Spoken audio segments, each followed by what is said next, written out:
Right, enough theory. Let's get practical. Here's a drill you can do in any empty car park to nail your standing starts. Do this drill 10 times in a row, then do it again the next day and the day after that. Repetition is the only way to build the muscle memory. Step 1. Set up. Park the bike, engine running, in neutral. Put both feet flat on the ground. Take a breath. Reset your brain. Step 2. Clutch in, select first gear. The bike will clunk slightly. That's normal. Keep the clutch pulled all the way in, both feet still on the ground. Step 3. Set your revs. Give the throttle a tiny twist, just enough to bring the revs up to about 2,000 to 3,000 RPM. You don't need much. The engine should sound alert, but not angry. Hold it steady there. Step 4. Find the friction zone. Very slowly, start releasing the clutch lever. Keep the throttle steady. Don't rush. When you feel the bike start to pull forward slightly or the engine note drops, stop. Hold the lever right there. You've found the zone. Step 5. Hold and balance. The bike should be creeping forward now, very slowly. Keep the clutch exactly where it is. Lift your feet off the ground and balance. You're moving at walking pace. If you stall, no worries. Start again from step 1. Step 6. Full release. Once you're rolling and balanced, smoothly release the clutch the rest of the way while maintaining or slightly increasing the throttle. The bike will accelerate gently. You're away. Step 7. Stop and repeat. Ride 20 meters. Stop. Turn around. Do it again. Aim for 10 smooth starts in a session. Now, some troubleshooting. If you stall immediately, you released the clutch too fast or didn't give enough throttle. Slow down. Be more patient with the friction zone. If the bike lurches forward, you released the clutch too fast with too much throttle. Again, slower. The clutch should come out over about 1 or 2 seconds, not a quarter of a second. If the engine is screaming, you're holding the throttle too high. Back off. You only need a whisper of throttle for a standing start on flat ground. This drill is boring, it's unglamorous, but it works. Every single rider who's smooth at pulling away has done some version of this hundreds of times.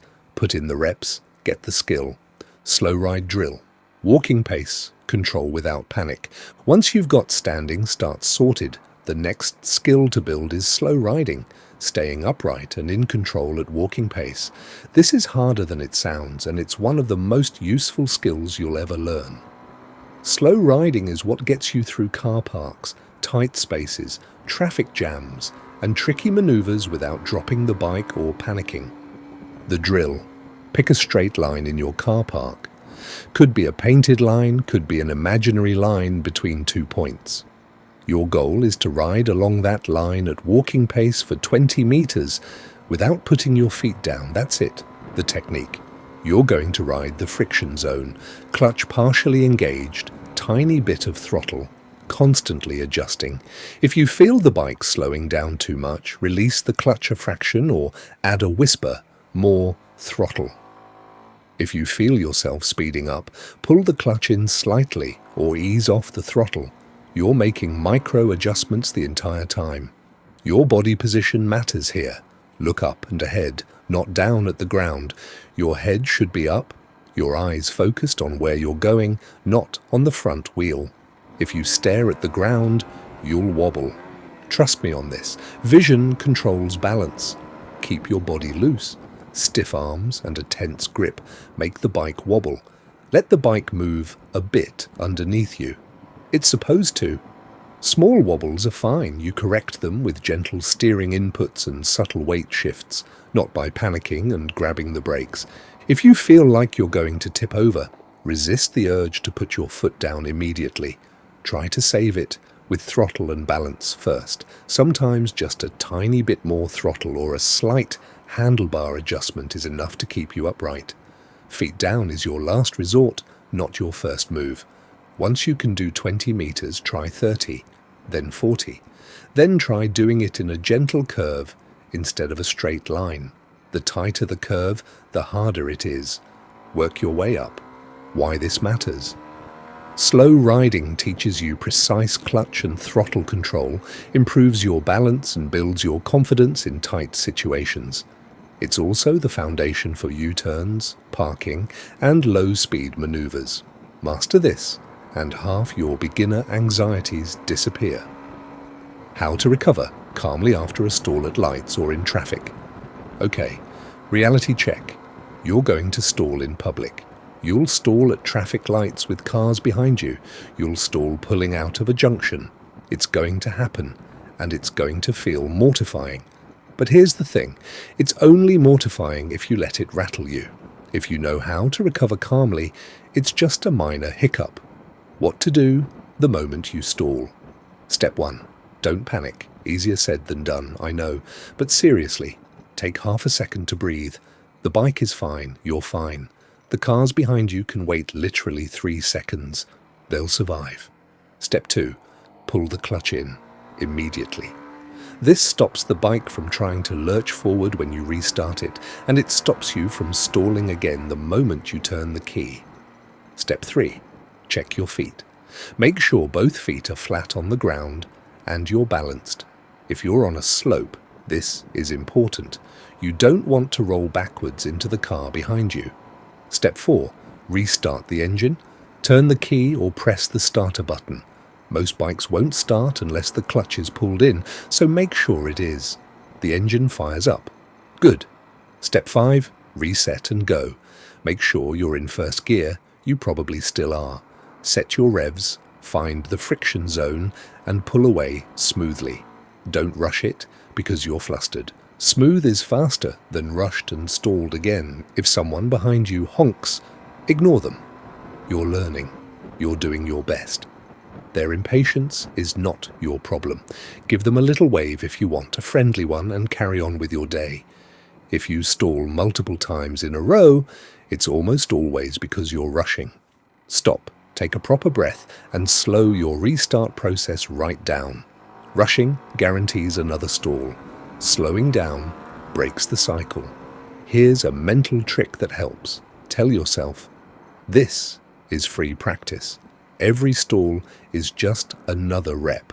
Instead of feeling embarrassed, think, cool, another chance to practice my restart. Reframe the stall as useful rather than shameful. And remember, nobody's watching as closely as you think.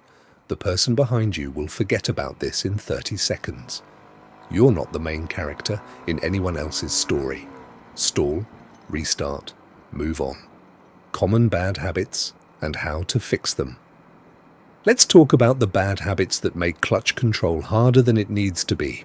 If you've been practicing for a while and your starts are still a mess, chances are you've picked up one of these. Bad habit 1. Too much throttle. You're nervous, so you give it a big handful of revs thinking it'll help. It doesn't, it makes everything worse.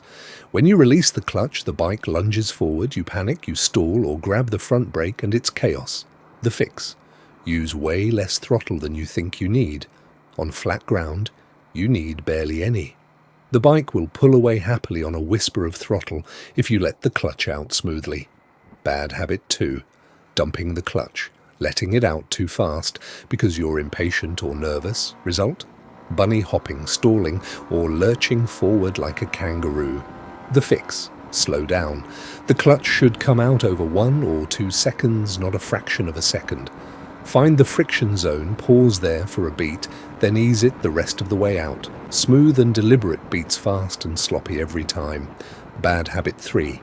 Death grip on the bars. You're tense, so you strangle the handlebars like they owe you money. This makes your throttle inputs jerky, your steering stiff, and your whole body rigid. The fix. Relax. Consciously loosen your grip. Wiggle your fingers on the grips while you ride to remind yourself to stay loose. If your forearms are burning after a ride, you're gripping too hard. Bad habit 4. Looking down. You're so focused on the clutch lever or your feet that you forget to look where you're going. This messes up your balance and your spatial awareness. The fix. Eyes up, always. Look where you want to go, not at the bike. Trust your hands and feet to do their job without you staring at them. Bad habit 5. holding the clutch in the friction zone for too long. You find the zone, which is great, but then you sit there riding it for ages because you're scared to let it all the way out. This generates heat and wears the clutch. The fix: once you're moving and balanced, release the clutch fully within a second or two, just long enough to get smoothly rolling. Then let it out. Done. Identifying your bad habits is half the battle. The other half is drilling the correct technique until it overwrites the bad one. Be patient with yourself. Habits take time to break, but they do break if you're consistent.